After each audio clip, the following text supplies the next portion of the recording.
I recognize that this is a volatile and emotional situation.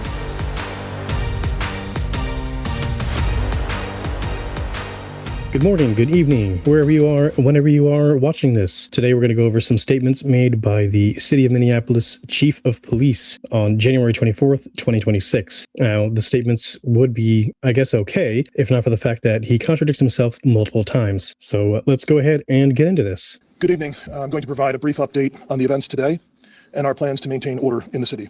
I recognize that this is a volatile and emotional situation, and our focus remains, as it always has been, on de-escalation, slowing things down, and maintaining peace and order in this city. The situation is stable right now, and it is peaceful. Now, right there, he says the situation is stable and peaceful. And we intend to keep it that way. After our last press update, additional residents and demonstrators gathered today, and the situation deteriorated. Now, what he's talking about is the initial press conference they did at about, I believe it was 11:50 in the morning that same day. This is going to be later on, but for now, let's continue. Local and state law enforcement officers were surrounded on multiple sides by a mix of protesters and also agitators who engaged in unlawful acts. Oh, wait, so it's not peaceful. So you're telling me that both protesters and agitators, as you put it, Chief O'Hara, actually surrounded police. That's not ICE, that's police on multiple sides. Huh. Individuals began erecting barricades, throwing glass bottles, ice chunks, and at least 2 separate fires were started.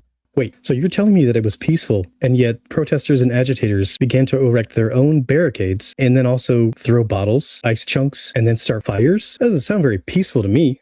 In the immediate vicinity. Minneapolis police had to escort firefighters so that they could safely extinguish those fires. And then right there, the police had to escort firefighters to make sure that those fires were put out. That really doesn't tell me that it was safe to be in the area for those firefighters when they had to have a police escort. The number one priority of our police officers is to protect life and maintain public safety for all people in our community. And so given the volatility and rising public safety risks for residents, for demonstrators, and police officers, state and local law enforcement did deploy less lethal and gas munitions at that assembly in order to allow for a safe egress of law enforcement and to prevent further violence and damage. Okay, so now it's to prevent further violence and damage. Well, at peaceable protests, which is what the First Amendment covers, our right to peaceably assemble, you're admitting that there was some violence? Because if he was specifically talking about just the pew-pewing that happened of Alex Preedy, then he would have actually said that specifically. But no, he states violence. We do everything that we possibly can to de-escalate whenever possible. And the actions that were taken today were in response to a dangerous and escalating situation that already had multiple confrontations. Once again, situation that had multiple confrontations. It was dangerous and it was escalating. The gathering at the scene now is peaceful, and we need everyone to respect the lives and property of all people in our community. Okay, now he says that it's now peaceful. So it was peaceful and then it wasn't, and it's now peaceful again. In order to maintain that peace, we have established a vehicle exclusionary zone in the affected area. That zone has allowed traffic to be safely managed and has significantly reduced the risk of escalation, ensuring access for emergency vehicles, for residents of the area, and for lawful, peaceful demonstrations. And that's good. I will definitely give him credit for that. That's a great move. The police are doing their job on that front. I have no criticism. It's what they should be doing. This zone will be maintained by uniformed police officers of the Minneapolis Police Department, working alongside members of the Minnesota National Guard. National Guard members will be wearing fluorescent yellow safety traffic vests and will be working alongside uniformed Minneapolis police. In addition to the Minnesota State Patrol and Hennepin County Sheriff's Office that assisted at the scene, the St. Paul Police, Ramsey County Sheriff's Office, and numerous Hennepin County suburban police departments are assisting with answering 911 calls in the city of Minneapolis today. The loss of human life, yet again, is a tragedy. We pray all people can recognize that, and we extend our condolences, as the mayor has said, to the loved ones of the deceased. To the people of our city, we understand that the pressure has been building for weeks. We understand the hurt and frustration that this causes. But again, if you choose to come out, if you choose to demonstrate, peacefully assemble, do so lawfully. And I'm glad that he's here reminding them that it should be done peaceably. And understand that the men and women in this uniform standing here tonight are committed first and foremost to protecting the lives of every single person in this city. We will continue to monitor the situation and provide updates as needed. Senator. Thank you. Right, and now that was the end of what he was talking about. Let's go ahead and go over here to the statements that was made earlier on in the day. And I went ahead and skipped ahead to 135 because a bunch of that was him introducing himself and talking about the details of what happened to Alex Preedy. But we're going to go ahead and skip to this part because it's quite relevant to what we're talking about.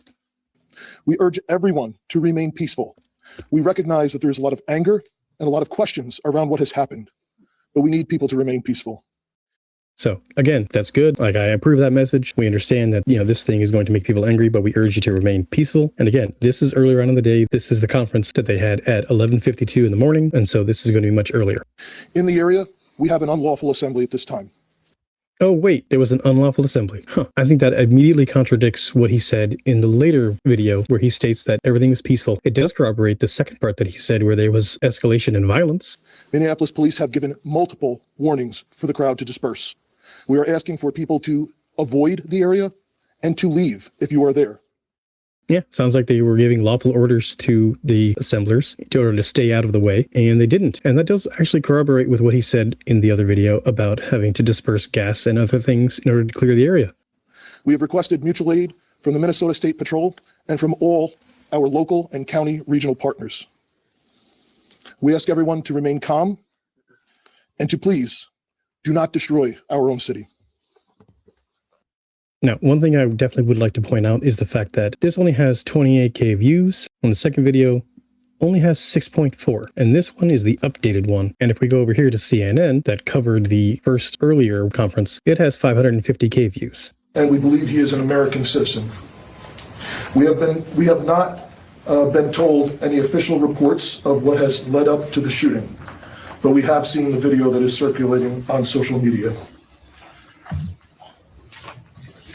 Our demand today is for those federal agencies that are operating in our city to do so with the same discipline, humanity, and integrity that effective law enforcement in this country demands. We urge everyone to remain peaceful. We recognize that there's a lot of anger and a lot of questions around what has happened. And there's where you get where I started. So as you can see, the chief of police, Brian O'Hara, has contradicted himself multiple times by stating that it was peaceful and then there was violence, specifically citing the fact that there were objects thrown at the police of Minneapolis. That would be the city police. That's not ICE. That's not National Guard, not Border Patrol. So I'm just curious if anybody else has actually seen that video. As I point out, there aren't too many views on it. That is directly from the city of Minneapolis itself. And there's a very large disparity between what's been portrayed by CNN versus what's actually come out from the city of Minneapolis. That's of course just on YouTube. However, let's go ahead and see what others think, because that's all I've got for you guys today. And if you've made it this far, please go ahead and make sure that you give me a like and subscribe. Have a good day.